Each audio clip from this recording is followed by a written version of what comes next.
What's going on, guys? It's your boy John the Liquidator coming back with another video. So it look like Unrivaled. Is it some heap of a trouble with TNT executives, guys? For this one here, we got to go all the way up to New York. Let's get it. Let's go.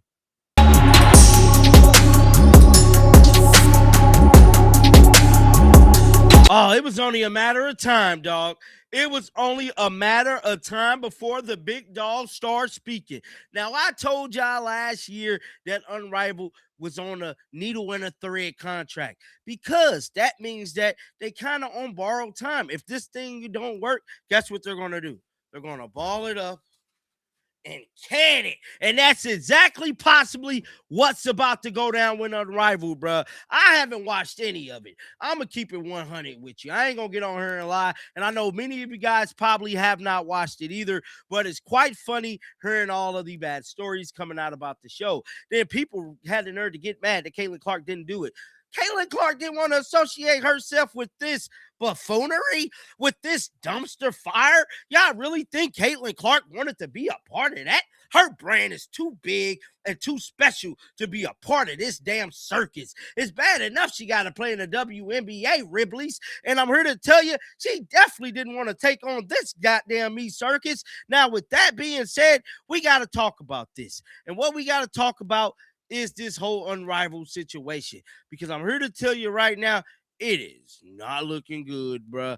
It is not looking good at all. Unrivaled faces stiff challenges as ratings plunge to start off year two. Yes, you heard me correctly. The ratings has plunged.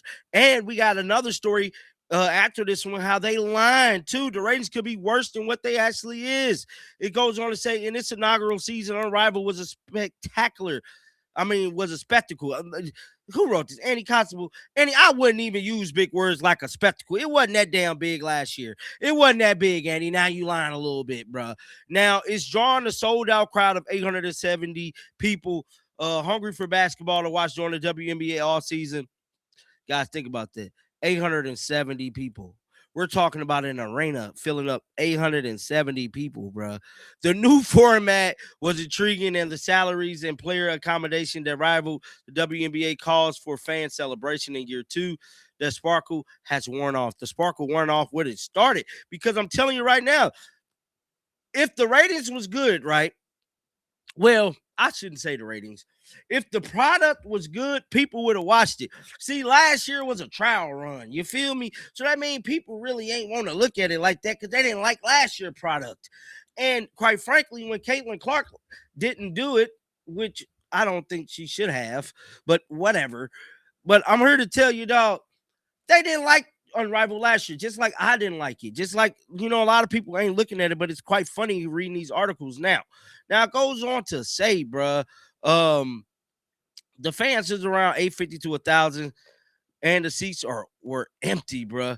And the most concerning part was the second year league ratings on TNT were lackluster.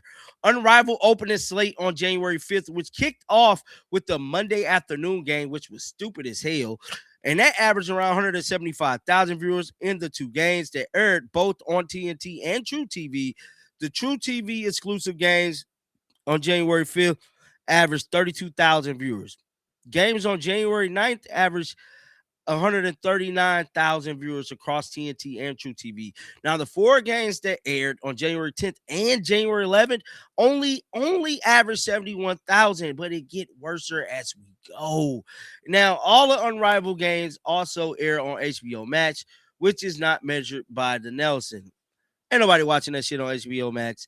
Now, the first season when the league averaged 221,000 viewers, and then across the regular season, peaking at 377,000 viewers. The one-on-one tournament, the opening night last season averaged 312 viewers, 312,000 viewers. Guys, that was simply because it was a new thing and everybody wanted to watch the new thing, just like I looked at it last year. Now, the WNBA's 29th season averaged nearly 1 million viewers per game, which that is going to drop too. That is going to drop, bro. Caitlin Clark is the only person that can save y'all viewership. Now, league spokesperson said merchandise sales from September through open. I ain't finna get into the WNBA, but we is finna talk about this. So supposedly they ain't telling the truth about these damn viewership numbers. So Unrivaled viewership numbers reports aren't telling the entire story. What the now, the second season of Unrivaled is well underway, and joy of seeing some of the basketball players at 3-on-3 league. Now, TV viewership isn't what it was this time last year, for what it's worth. Now, I can see Angel Reese fans saying now, it's because Angel's not playing. I can so see that, bruh. Now, this year, the league moved things up 2 weeks so the several players can make Team USA basketball camp, which took place earlier this March. Now, viewership isn't what matters most for Unrivaled. Viewership numbers are useful, and of course, any national televised league wants to see numbers grow and improve over time. But Unrivaled is most interested in playing the long game. The league wasn't started because its co-founders and leaderships wanted to have the most views. It was started to give professional women's basketball players the opportunity to stay in the United States. We understand all of that, but at the end of the day, if the people are not gravitating to your product, you're not going to have product anymore. You know, it's like having a car salesman that want to sell the best cars, right? For the best people. But guess what? If the people not buying the cars, who gives a fuck about having the best one if you can't get one? That's what this is reminding me of, bro. Now, to that end, Unrivaled remains unsuccessful. Unrivaled remains successful and unmatched at a time when everyone has an idea about what should or shouldn't be happening in women's basketball. When hot takes about research or questioning remains woefully low, it may be beneficial to keep that in mind. Now, while the league can't claim to be a brand new anymore, and while it's possible that novelty of having something unprecedented is what sparked last year viewership numbers, the team and Unrivaled has made it clear that they are focused on long-term growth. Well, I'll tell you what, bro. I don't think the long-term growth is going to work. I just got to be honest, man. It don't look good long-term, short-term. The Unrivaled thing is about to be bankrupt like everything else. Now, I forgot how much money TNT gave them because that's what I want to know, bro. How much money did TNT give them? Because that is a good question. I just got to be honest here with y'all, man. That is a good question. And we finna look that up because I forgot. It's in the millions, though. I think it's up there, 40 some million or something. I don't even want to guess on the TNT Unrivaled cost. Let me see. 200 million. TNT Unrivaled. Let me share this. It says TNT Unrivaled viewers is often included with cable streaming like Max starting at $82.99. So TNT has a massive 6-year, $100 million media rights deal, while individual players earn around 200,000. So they got a 6-year deal, 6-year deal with Unrivaled.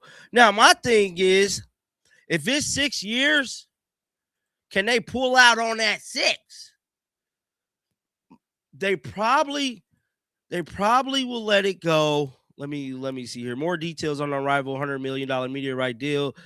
Year not contingent and specific players joining Unrivaled 3-on-3 basketball league 4500. Sources tell me it's a 6-year deal that could be worth $100 million. That's a man. So we don't even definitively know. We don't even definitively know if the deal is even worth $100 million. I don't know, but it's looking real spooky. Get down in the comment section. Let me know y'all thoughts about this. Keep them bells on. And you know what, man? I'm going to cover the Unrivaled little circus because it's quite funny to me. And until next time, man, shake the haters off. I'm out of here, bro. Peace out.